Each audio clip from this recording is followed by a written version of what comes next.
Welcome to the Complete Leader Podcast, giving leaders the tools and information they need to grow and change their worlds. Now here's your host, Dale Dixon. Episode 137, Connected Leadership and Purpose. Welcome to the Complete Leader Podcast, everything you need to be a high-performing leader. I'm your host, Dale Dixon. Today, we have a special guest, Francis Eberle. Francis is part of the Complete Leader team and is a facilitator for the Complete Leader program. Long history. We're going to get to know Francis, and excited to have Francis on the podcast today. What's really exciting is Francis has a recently released book, Connected Leadership. Francis, so good to be with you today. Thanks, Dale. It's really great to be here. Now, we have had a podcast conversation in the past. So if listeners want to get more familiar with you and listen to some of our topics from the past, you can just do a quick search through the podcast archives and find Francis's information there. And Francis's work is part of this large body of work around leadership development for the Complete Leader program, more than 700 resources that are available at thecompleteleader.org. So, Francis, quick story. Tell us a little bit about yourself, your background, your expertise, and how you became affiliated with the Complete Leader program. I'm guessing that first encounter with Ron Price. No, it's an interesting story, I think, for me anyway. I had just actually finished a position where I was leading this organization in Washington, D.C. And I had previously started a startup and then ran a smaller organization and then got recruited down to Washington, D.C. for this large association. And I was looking for what to do with my life at that point. And somehow through, I think, Whit Mitchell, who you probably had on this podcast before, said, oh, you ought to meet this guy and talk with him. So he actually came and spent a day with me in my home. And we talked and chatted. And then after that, he said, did you want to join? And, I had to think about that. I'm a kind of person that doesn't react immediately to things. And so I had to kind of look into what the expectations, and I realized the more I got into it, I realized that the parts of what the Complete Leader is doing and the Price Associates group is a really interesting niche. It's about people. It's not about the what. It's how to understand people well. And that really resonated with me. And I mean, my career actually started as a teacher. So I spent a lot of time in psychology and trying to understand learning and how to connect with people. So they know what you're talking about. So tell us about that teaching career. Well, it's funny. I don't talk about it too much, only because usually when I say it, people go, really? So I was an 8th grade teacher for quite some time, and about 10 years. I loved it, the kids, the students, and that's because it was unpredictable. You never knew what was going to happen. And, there's also abuse as a part of that, but and that's what people don't like. What I didn't like was the restrictions of the organizations. So that's why I eventually left. But so, a lot of trying to understand how people learn. And a lot of that does apply to adults. There's just some different spins on it that are important too.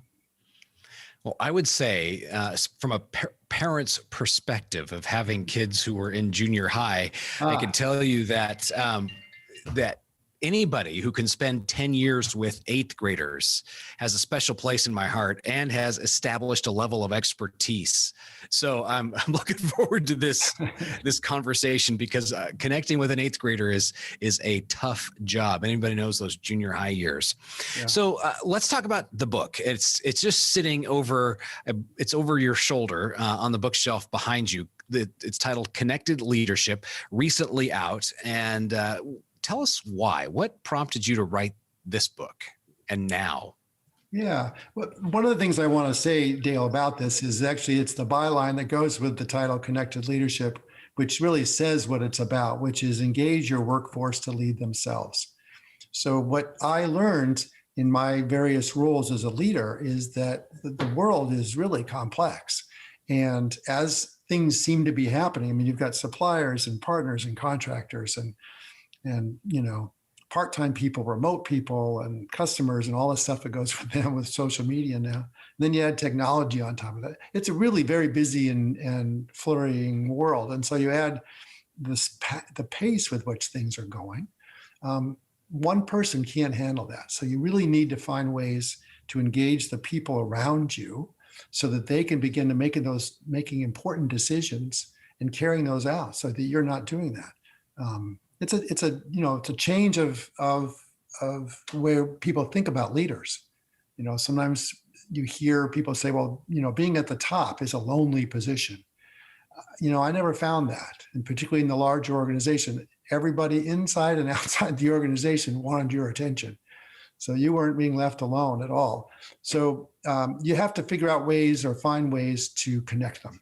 And I saw that as a gap, that there wasn't much, it wasn't much about that kind of approach of leadership, although there's some other work that's similar. But the big idea here is that you kind of flip it around. Instead of being alone, you engage everybody else, so that the decisions that you make are decisions that are shared, and so you're not hanging out there as the leader. So, in looking at the experience that set you in motion to write this book, was it your experience as a leader? You talked about leading the organization in Washington, D.C. Is it your experience in working with and around other leaders through your work with Price and Associates? Where do you see it? What's the mix, and anything stick out in your mind?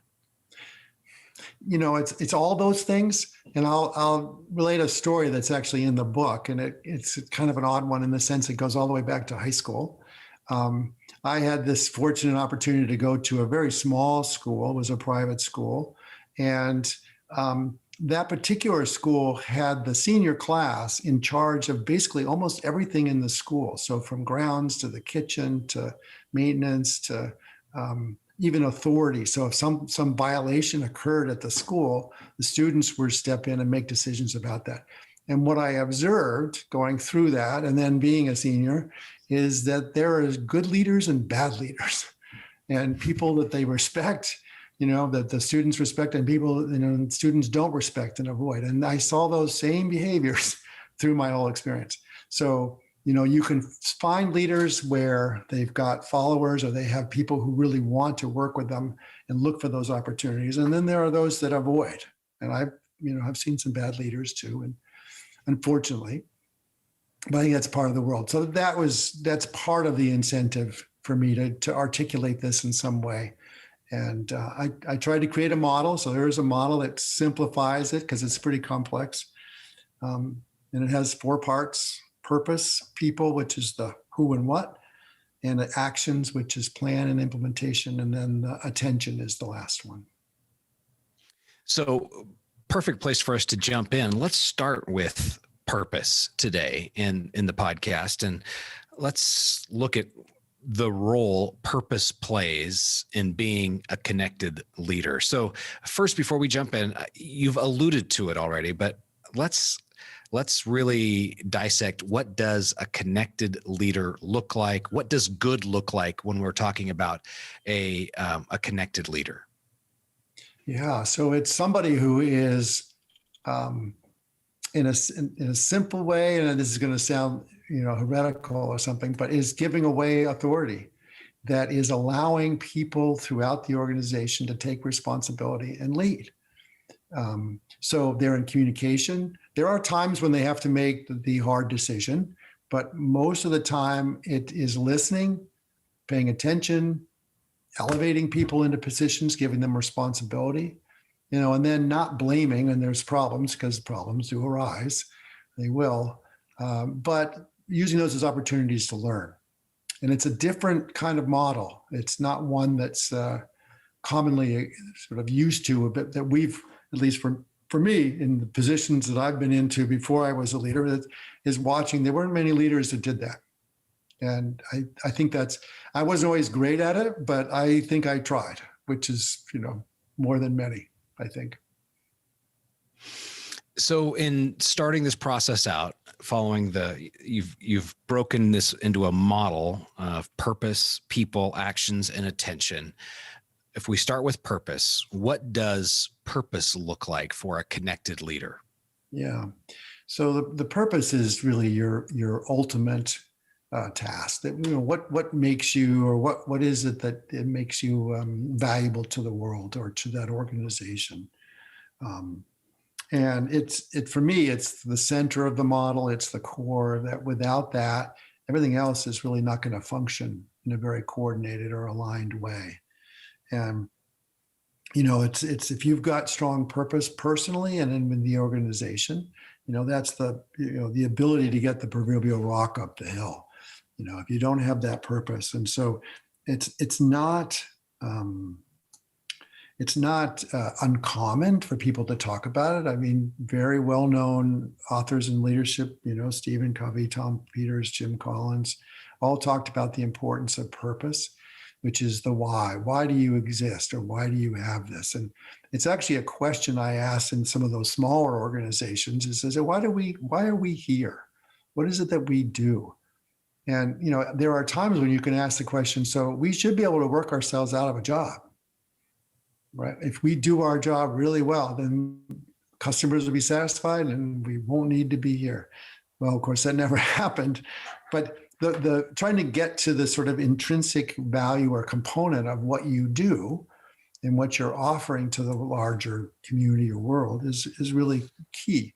And there are some futurists that talk about this, like Bob Johansen and Diamonds and Coatless, where they think that this is really a future leadership skill, being able to work and share with others, because it's hard. It's not one that we do just because the world is so complex. Anyway. Yeah.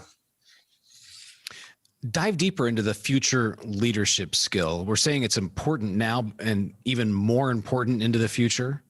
And is it being able to communicate the purpose?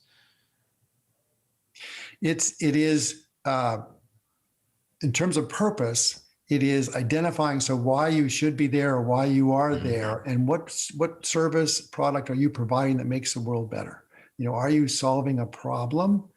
Having a purpose that is just, I'll use extrinsic. So it's because you want more money, or you want a promotion, or you want to have more status. That isn't really going to motivate people in the long run. But finding what is it that helps people connect to who and what you do. And that's what you want to. So it's, in a sense, it's solving a problem for the community that you serve. So if everyone in the organization knows that what they do is working towards that solution, then your purpose has gone all the way through. So it's kind of a legacy thing. What is that a significant challenge? You said everyone in the organization knows. And as I think about so many organizations, you could walk through and you could talk to each person on a leadership team. You could talk to each employee. And depending on the number of people on the leadership team, number of employees, you'll have that many purposes in the organization. Everybody would say something different.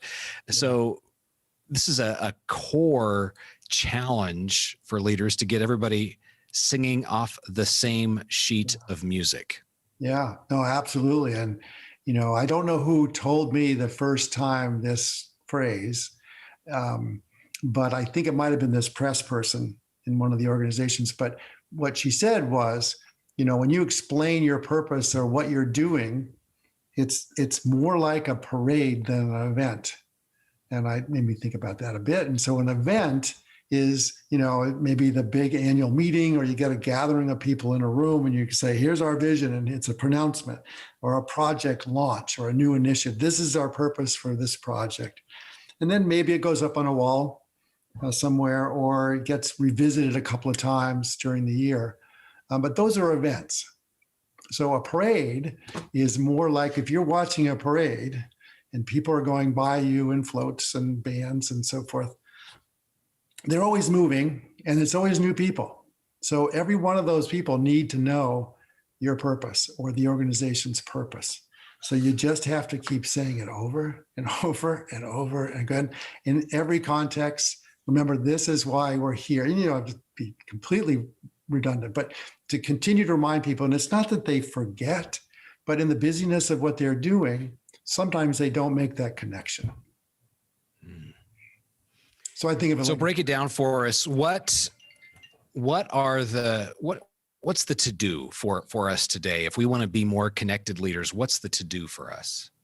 well, for understanding purpose or beginning to experiment more with purpose, one way to start is at a personal level. So figure out what your purpose is if you don't already know what you in your life, and you can ask your questions about what do you really want to do, or what do you really want to be as a person. And again, not just I want more money or status. And a way you can think about this is, what do you want to be known for? What's your legacy? Do you want to be known for that position you hold or title, or is it for you as a kind of a person? And then what is that person? And Ron Price talks about this, that it's an extrinsic. So what's the value, or what is it that you think is so important? So being able to get clear and narrow on that, you can then begin to translate that into the organizational, and you can already find an organization that fits you well. Another way to do this is to practice writing them. Start with something simple, maybe like, if I or we as the organization want to accomplish X, so then we can Y. And just write some different ones. And then the next part of that would be engage others, right? So practice with them, write some, get them involved, test it out with other people, see how your purpose is going. I recently on this web session, I heard a ex-CEO of Delta Airlines talking about this process for Delta. And he said it took him a year. He traveled all around the world, of course, because Delta's got facilities all around the world. And he was testing it out and talking to people about it. And it took a year before the first event, and then he continues to promote the purpose. So it's not a simple thing. But anyway, so those are some things you can do. You can also check for alignment. It's just the exact same thing you were questioning, which is, okay, so does everyone know this? Go to the team leader. Is the team leader sharing this with his team or her team so that they also know why they're doing it? So it's a I'd say practice. Try it out. Let people hear it, test it out. All right. So you've given us some things to do. And I think that point of making sure that there is understanding and repeatability around the purpose is important. The biggest thing I'm walking away from the conversation today is that leaders are not alone. And because that is an often repeated phrase, that leadership is lonely. Being at the top of the mountain is lonely. And it doesn't have to be. Important for the listeners to, and for me to walk away with that. Yeah. So we're going to give a quick go ahead.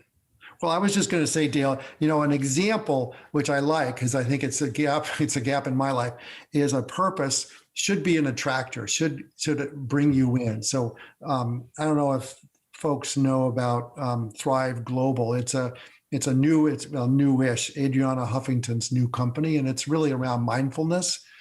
And she went through a breakdown, and this is her way of giving back to the community when she was really into the publication business.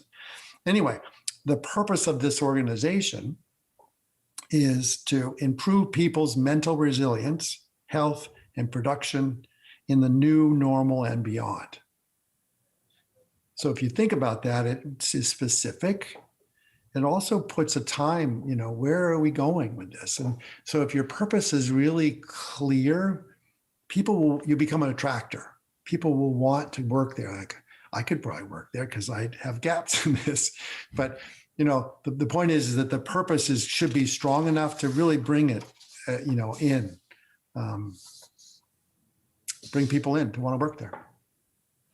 I like to say purpose is what makes you excited to have your feet hit the floor in the morning. Yes. Ready for the day. Absolutely. Yeah, right. Give us a sneak peek at the topic for our next conversation as we talk about attention. Yeah. So attention, I think, is probably a differentiator in terms of how I think about this. It's not an area that people think a lot about. And I'm still working on developing it, but it has multiple components, everything from what you would imagine from listening to performance reviews to, looking at the horizon, the trends and so forth. So all those pieces are connected into that part. So as a leader, you have to be paying attention to all those things. Okay. We look forward to learning some of the tools that come along with paying attention in order to be a connected leader. So the book is The Connected Leader, and it is available now for sale. The hardcover is coming out soon, if it's not out already as we record this. The concept is engaging your workforce to lead themselves. And Francis, this conversation has been fantastic. You will be joining us for the next episode of the Complete Leader podcast, plus a number of other resources available at thecompleteleader.org. Francis, if somebody wants to get in touch with you, what's the best way to make contact? I'd say, Dale, my email. So it's my first name, Francis. It's CIS, in case anybody's confused with the last part of it. And then at price-associates.com. All right, Francis, FRANCIS at price-associates.com, the email address. And Francis, thank you so much. This has been very helpful and a great conversation. Congratulations on the new book. Thank you, Dale. It's quite exciting, but thanks. Absolutely. This is the Complete Leader podcast, everything you need to become a high-performing leader. Thanks for listening to the Complete Leader podcast. Find more online, thecompleteleader.org.